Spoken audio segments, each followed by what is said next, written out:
طريقة حجز تذاكر ياس ووتر وورلد في أبو ظبي، هو ده هيكون عنوان الفيديو بتاعنا النهاردة. هنعرفكم ازاي تقدروا تحجزوا تذاكر ياس ووتر وورلد أبو ظبي بأفضل العروض والأسعار، ولكن بعد الانترو.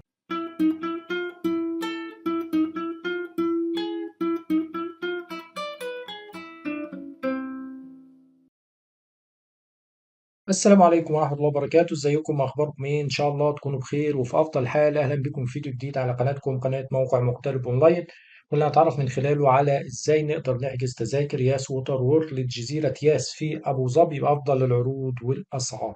في البداية بنروح على منصة بلاتينيوم ليست وعلى صفحة المعالم السياحية المميزة، وهنختار ياس ووتر وورلد جزيرة ياس أبو ظبي. التذاكر عليها تخفيض حاليا 19%.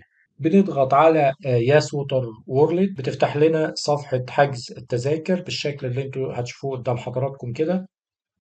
بنضغط على زر اختيار تذاكر. التذاكر ب 295 درهم إماراتي في الوقت التصوير الفيديو. طبعا الأسعار دي ممكن تتغير في أي وقت، فهسيب لكم رابط الحجز في وصف الفيديو في أول تعليق عشان تتعرفوا على تحديثات الأسعار قبل ما تحجزوا. بنضغط على اختيار التذاكر، بنضيف العدد المطلوب من التذاكر، وليكن أسرة مكونة من 4 أفراد، وبنضغط على زر الدفع اللي بيظهر لنا في أسفل شاشة الحجز، وبنبدأ ندخل بيانات وسيلة الدفع الإلكتروني بتاعتنا، رقم البطاقة وشهر الانتهاء وسنة الانتهاء ورمز التحقق، ال3 أرقام اللي بيكونوا على ظهر البطاقة الائتمانية بتاعتنا أو الفيزا بتاعتنا.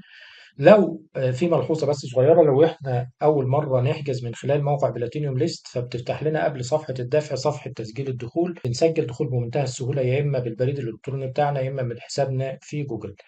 بذكركم ان انا هسيب لكم رابط الحجز في وصف الفيديو في اول تعليق. ان شاء الله لو في حد عنده سؤال او استفسار يسيبه لنا في التعليقات واحنا هنرد عليه في اقرب وقت. والسلام عليكم ورحمة الله وبركاته.